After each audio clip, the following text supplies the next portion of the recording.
Welcome in Mike Yam, studio host at the NFL Network and host of NFL Total Access. You can also hear him on Sirius XM Radio. What's up, Mike? How you doing, man?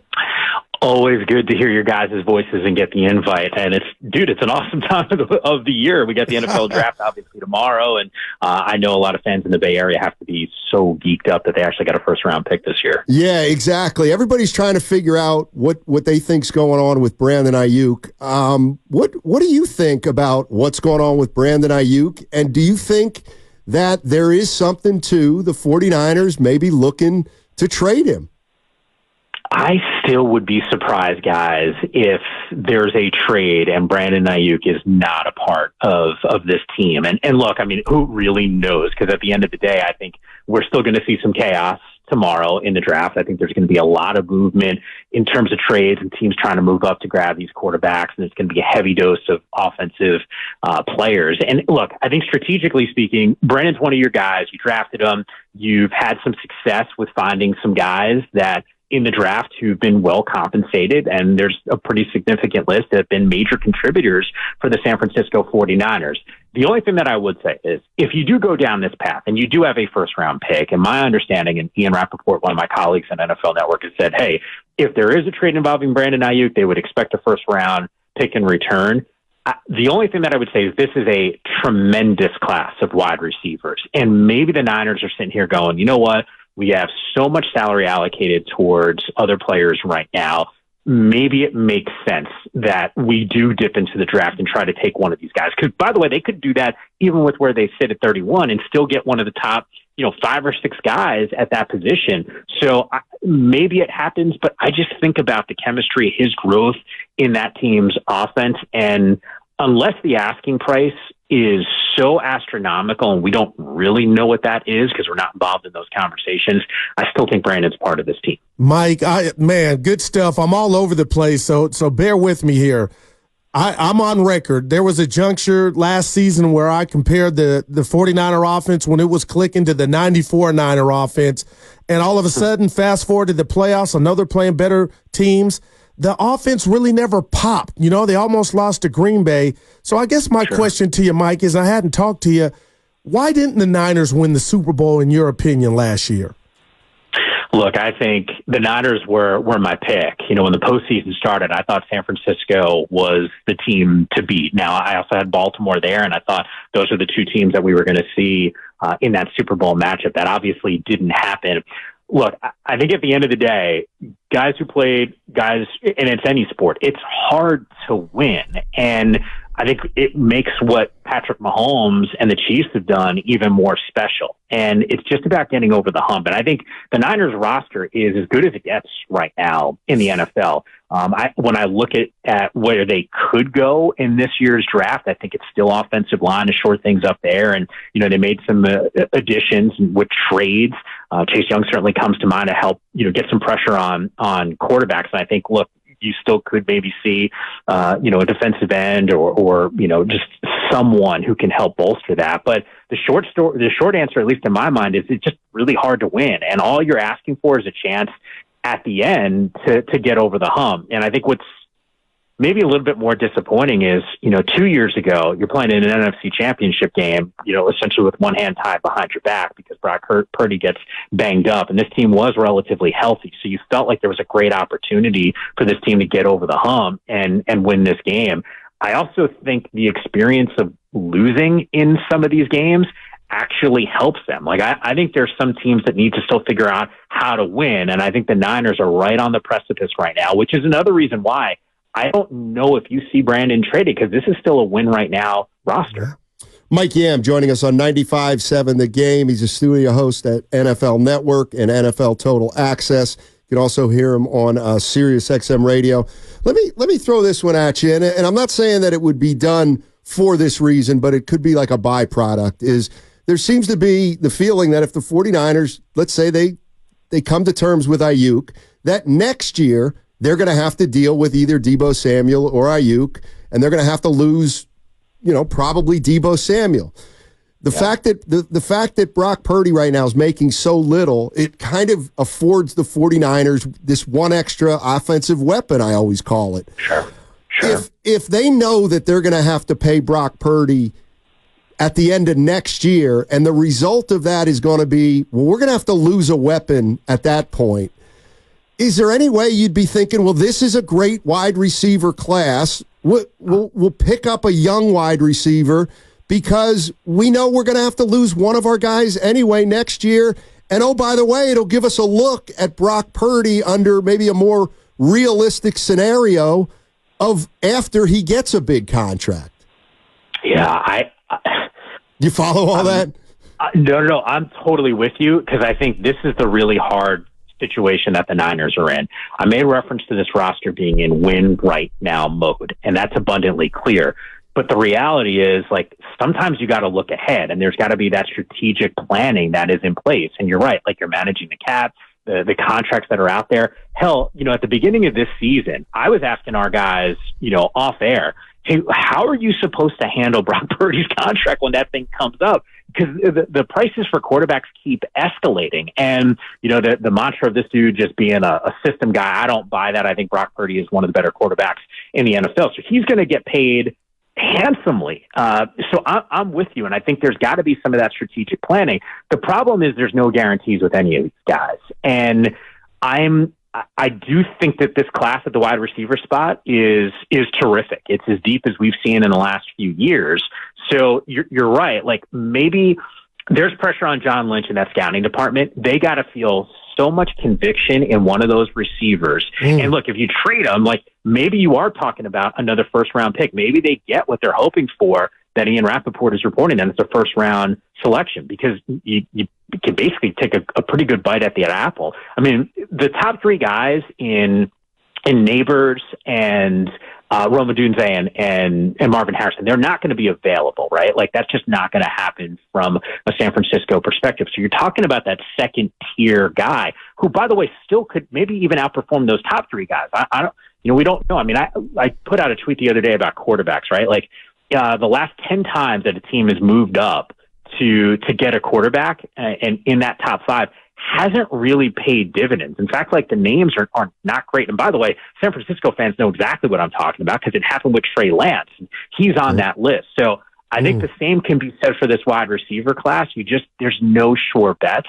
And I think that's that calculated risk. If you think you can win right now, and Brandon Aiyuk is a major piece of your offense, do you want to think about what happens in year 2 and 3 or in the next 2 or 3 years, or is it more about what happens this upcoming season?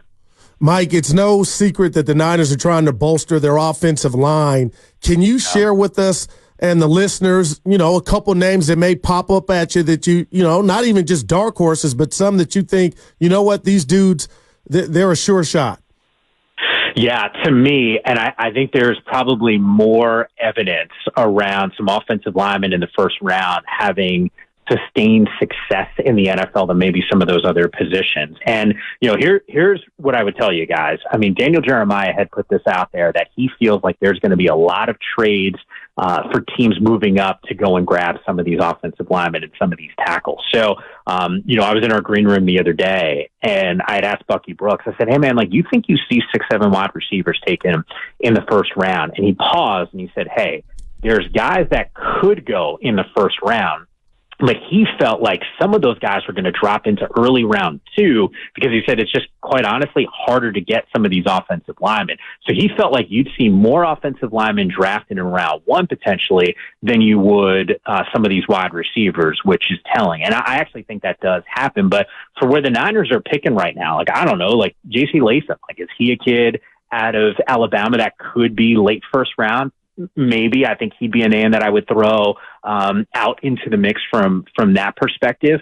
Mims, the kid out of Georgia, I think is well thought of. Out of Oregon, Jackson Powers Johnson, I know he actually performed pretty well at the combine, just another big body. And people were talking about him as maybe even a fringe second round guy, but I actually think that he ends up going in the first round. And, Graham Barton is another kid out of Duke who I think has got a real opportunity to go in round number 1 and could be that late first round guy that maybe San Francisco is hoping falls to them. And then one other name for you, because I think it's sort of an interesting path.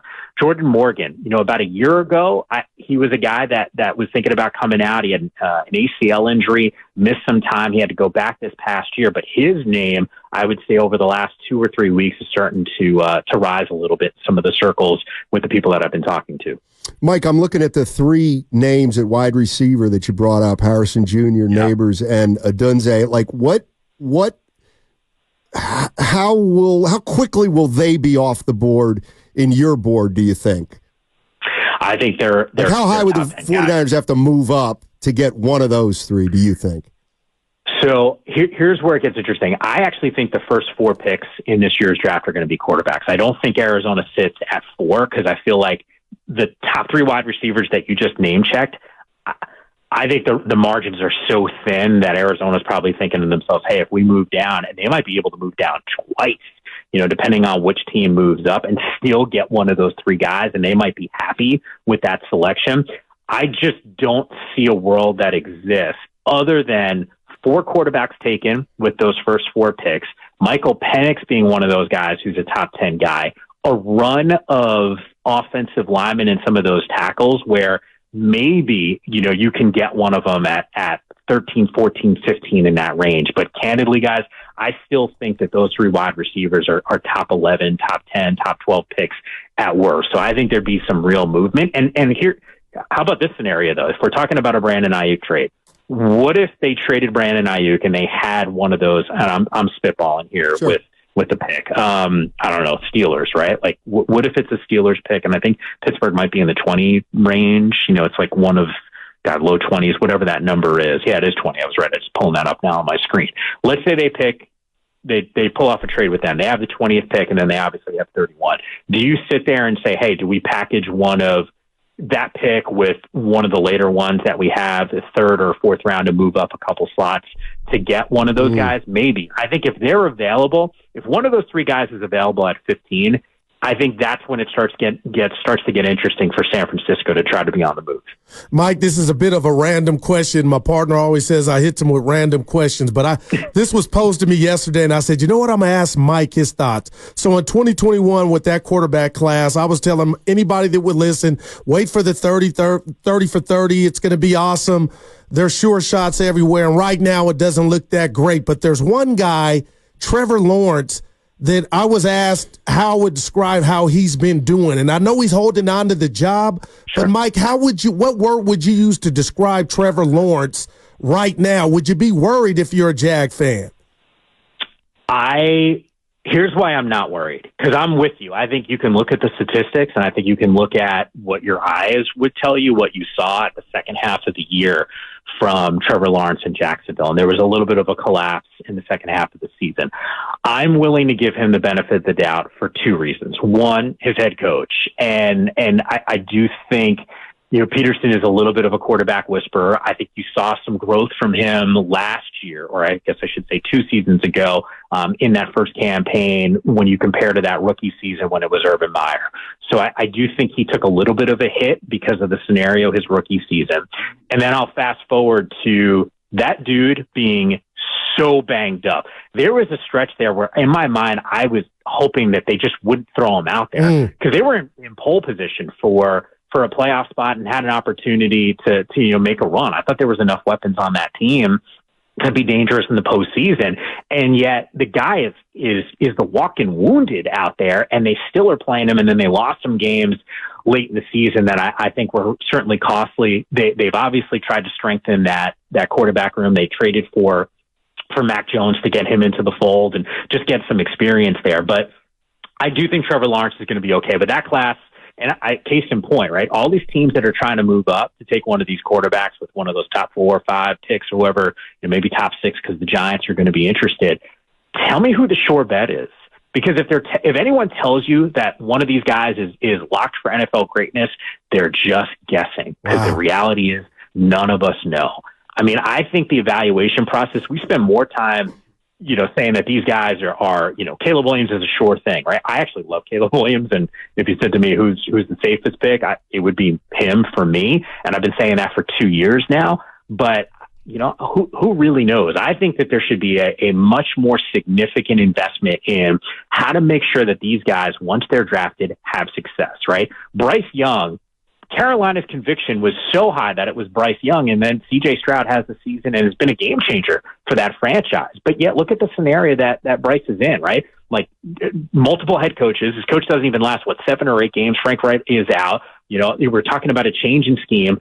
Not enough skill on the outside at the wide receiver spot, an offensive line that was mediocre at best, and yet some people are going to say, hey, Bryce Young's going to be a bust. I'm thinking to myself, are you kidding me? It's a rookie season for him where he didn't have pieces around him. Like, these guys need to have pieces in order to thrive and have success. If they don't, then we're just lying to ourselves. And I think that, to me, is the biggest thing about this evaluation process. It is still a crapshoot in my mind. Mike, what are your responsibilities going to be tomorrow? I take it it's going to be a big work day for you. Oh, yes. We got total access as soon as the draft is over on NFL Network. Maurice Jones-Drew is going to be hanging with me, Chase Daniel, so we'll get the quarterback and the running back perspective on some of these guys. So we'll do TA every single night that the draft is going on, and then a recap. We got a 2-hour total access on 11 a.m. Local time Pacific. I'm used to throwing out those Eastern times, even though I spent gotcha. 10, 15 years now in California, but it's going to be an exciting time for all of us. Well, also, I'd like to remind people, in addition to your work at NFL Network, you are also an author of a children's book, Fried Rice and Marinara. I always mention that when you're on. I think that's just great. So I wanted to bring that up. Yeah, no, I appreciate it, man. It's definitely a huge passion project for me. And I've actually had, and I got to give you guys credit, because I've had people reach out to me on some of my radio hits with you guys mentioning the book. So, nice. There you go. It's something that I didn't have as a kid, which was a story featuring like an Asian character at all. And the reality is, like, I'm tired of seeing like the stereotypes as the backdrop of books, or talking about physical appearances as like a children's story. It's like we could do better than that. And I certainly tried my best in trying to do that. Great stuff. Asian and Italian, right? Oh, yeah. Fried rice and marinara. Why not, man? Gotcha. Let's roll on it. Gotcha. Hey, Mike, thanks so much for joining us. As always, great info. Have fun tomorrow night and all throughout the weekend. It's going to be awesome. You guys are the best. Always appreciate the invite, and enjoy the next few days. Yes, sir. That's Mike Yam, studio host, NFL Network and NFL Total Access. You can also hear him on Sirius XM Radio.